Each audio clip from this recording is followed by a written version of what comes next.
Here's my recipe, Dolores. It's what I've come to after about 18 years of baking bread. It's what I use most often for regular yeast bread. All right, I've got all the ingredients together. Now, when I make bread these days, I'm usually using sprouted grains. I've already sprouted them and then dehydrated them.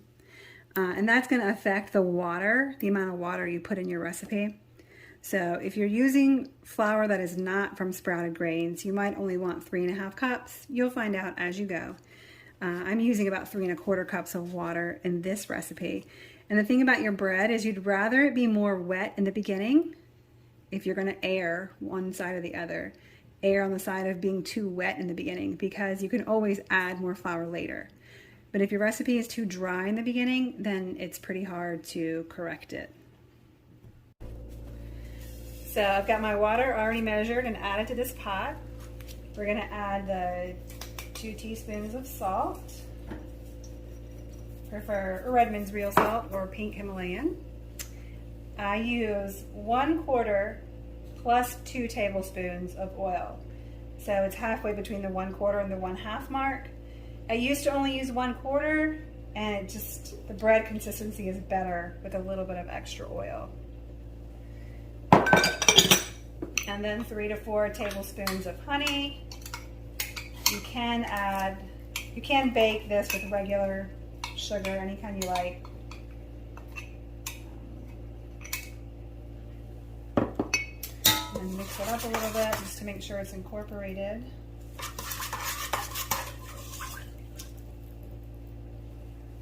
And next I'm going to add in the 8 cups of flour. Now Dolores, I know you're an old pro with baking, but in case there's anyone watching that isn't and you've never worked with bread, making bread before, the way I was taught was you fill up your scoop with flour and then you use a knife to level it off. You don't pack the flour in, that affects the measurement and the weight of the flour, so just an even scoop. Now I've added in my 8 cups of flour, and you can do any flour combination you like. I had about 7 cups worth of my hard red wheat, and then 1 cup of regular white flour. And then you're gonna add in 1/2 cup of gluten flour. This makes your dough just be less crumbly and stick together better. And now I'm gonna put this in the KitchenAid to start mixing. Now, if I was making 1 loaf at a time, then it wouldn't be a big deal to hand mix this. But because I'm making enough for 4 loaves, I very much appreciate having the KitchenAid. So all of my ingredients are in here right now except for the yeast. You have your dough hook. And on the KitchenAid, you're gonna always use level 2 anytime you're kneading dough. You don't ever wanna go higher or lower. It's not good for the motor. I did destroy a previous KitchenAid doing bread at the wrong level. So I'm going to turn this on, and then as it's mixing, I add in the 3 tablespoons of yeast.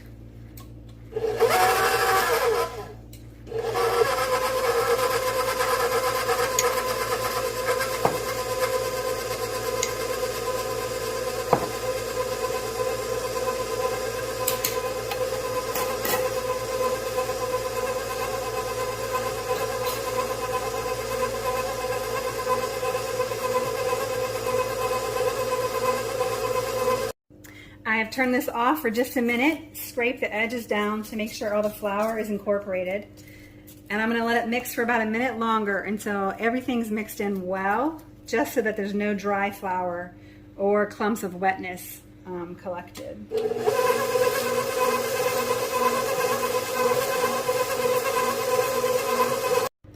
So the mixing took 30 to 60 seconds just to incorporate everything so there was no dry or wet spots.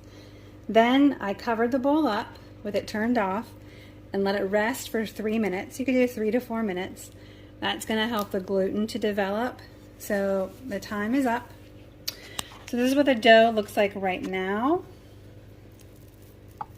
Just kind of sticky still. It's not really combined really well. So now what I'm going to do is turn it back on level 2, and I'm going to let it do the kneading process for 2 full minutes. So I'm just putting it on level 2 and letting it knead for 2 minutes.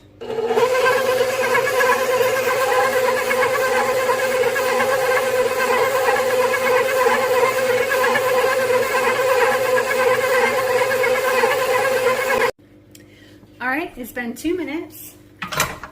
My dough was slightly wetter this time than usual, and that's okay. So it did not form a perfect dough ball while it was kneading, but from experience, I know the bread's still going to turn out fine, so don't worry about that. And now what I'm going to do is oil this pan, or bowl rather, sorry. And just scrape the dough out into the bowl. And we're gonna let it rest in this bowl for about 20 minutes until it doubles in size, the dough. I'm just scraping it all out. Sometimes it takes longer than 20 minutes if it's an overcast day or if it's chilly in the house. It can take 30 minutes or 40 minutes, but if everything's just right, it comes up to double size in about 20 minutes. So I'm just going to take the ball. So the underside has oil on it now, and so I flip it over. I'm going to shape it just into a big lump. Okay? That's what it looks like. I'm going to cover it and set the timer for 20 minutes. All right, it's been just over 20 minutes. I pre-greased my baking pans. I use cast iron, and that might affect your cooking time if you're using a different type of cooking ware. All right, my dough is doubled. I'm gonna flip it. Sorry, that was loud. Shake it out. Empty bowl. And every now and then I'll do it by eye, but if you really want 4 equal sized loaves, just have a scale. So I've got a little over 1 pound and 4 ounces. That one's 1 pound and 5 ounces.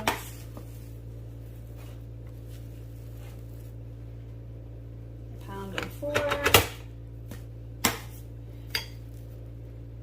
and that was only 1/3, so I'm going to take a little bit from here.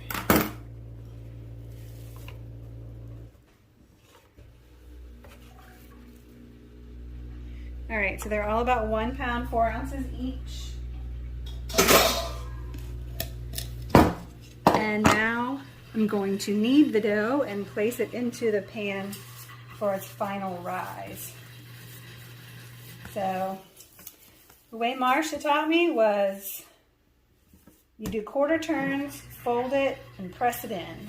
A quarter turn, fold it, quarter turn, fold and press. So used to doing it. And then later on, another professional bread baker, by professional I mean makes bread for her family, taught me to just shape it into the loaf that I want and put it right in. And that saves the step of rolling the dough out.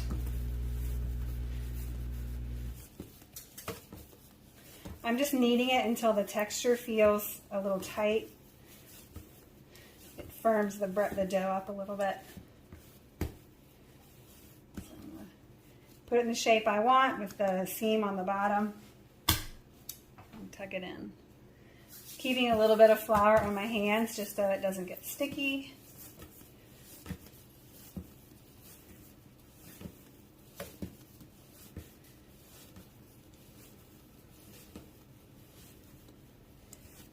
Right. And one more to go.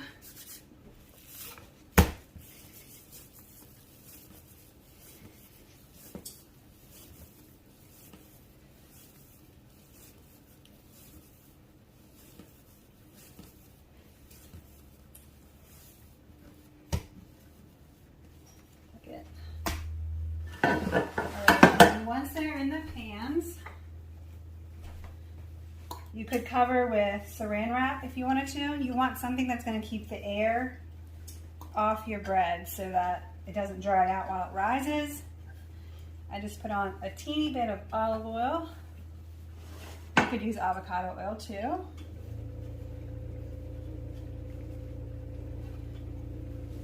And now they're just going to rest for 35 minutes. Is usually about how long it takes for the bread to double in size. You don't want to let it get too big. If you let it rise for too long at this point, say if you go past 40 minutes, then the bread will collapse when you put it in the oven to bake.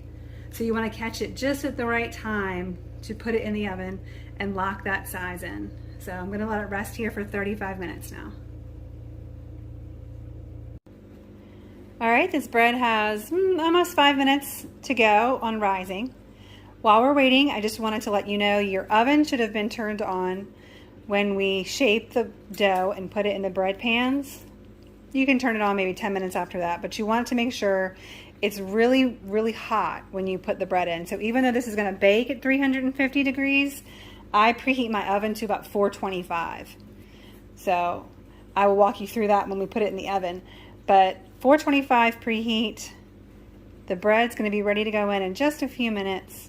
And I just wanted to make 2 corrections. I was checking over my footage while I was waiting for the bread to rise. And I used 3 3/4 cups of water in this recipe that I'm cooking today. Oh, look, little gnat. Get.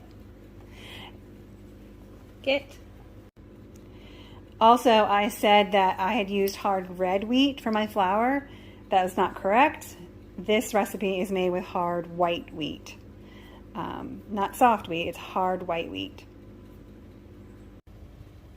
Okay, place the bread in the oven that's been preheated to 425. So the oven cooled off a little when we opened it, and I'm going to change the temperature now to 350. And I'm going to set the timer for 32 minutes. That's when I want to check the bread's temperature with a thermometer after 32 minutes.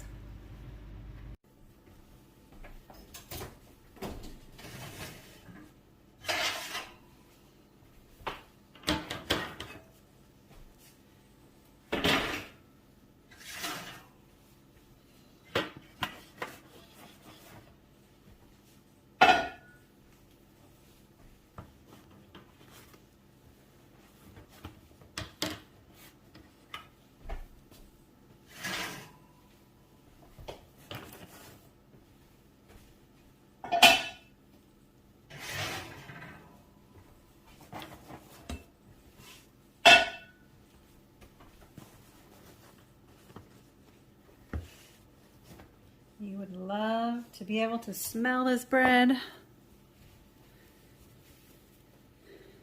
4 loaves. Cover it until it's cool, just to keep flies off.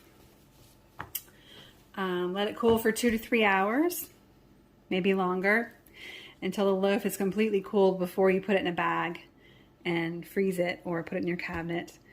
And don't slice it either until it's completely cooled. It will flatten the loaf out.